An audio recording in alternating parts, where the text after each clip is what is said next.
والله داسې روب اشپزي مې نن ورته وکړله چې زما په ټول ژوند ما داسې اشپزي نه وکړې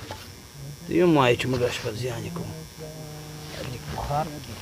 سرپوش که څه کوي دا کڅوړه مو سره تو چیز بڑی ہے مست مست اشره څونه غټ پیاز پاته سوی دی د زیموړي زی بخت کار کوي کنې اوس به دیم زموږ په نس کې وای څنګه وه اشپزي اشپزي ولا که تا ته به در معلومیږي څونه ډک بخار پاته دی څنګه وه ولا دا خو نو برکت یې وکړي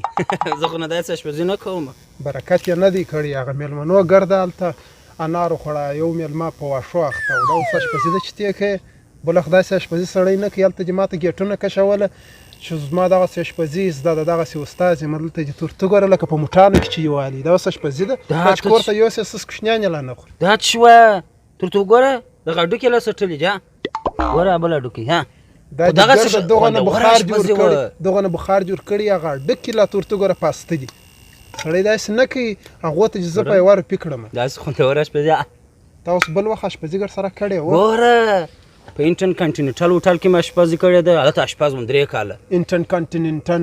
دا اوس نوم دی چې دی وایي انټر کانټینټل هوټل دی وارې نوم یې زده که 3 کاله هلته اشپز وم نه ما دې نوم اورېدلی وارې دا نوم یې زده که بیا بل وخت دا اشپزي کوه بل وخت دا چم مه کوه ګوره دغه تل زه خپل اندازه کوم سید چشکه انداز ورکوم ښایسته اشپزي مې کړې ده ګوره نو دا دیګ څنګه خالي سو چې دا نه وخوړله انداز نور کې مازې په د اشپزۍ ځان خلاص کړي دغه اشپزي ده چې تی کوې بل وخت دا کار مه کوه دا د سلو څخه یوه اشپزي وه صحیح دی اوس دغه ژر سره پرېوله چې بالات ځو داسې نه وي چې بری په پرېولو کې هم درڅه غواړي چې که خلک دي ولاکه ګر سره بیا اشپزي درته وکړم ما اشپزي ورته کوم بابایان یې رباندې کې ته واتې کرایه کړی ولا هغه بس هغه کیسه سوله وایي ښه مه کوه بد به نه در رسېږي تورته ګوره ما دې هډوکي پاته دي نور یې ګرده خوړلي دي لا هم دوی بابایان یې رباندې کوي ولاکه بیا اشپزي درته وکړمه هلته وګوره هډوکي خوراکی لري انکلري چې پوښ مې څه سو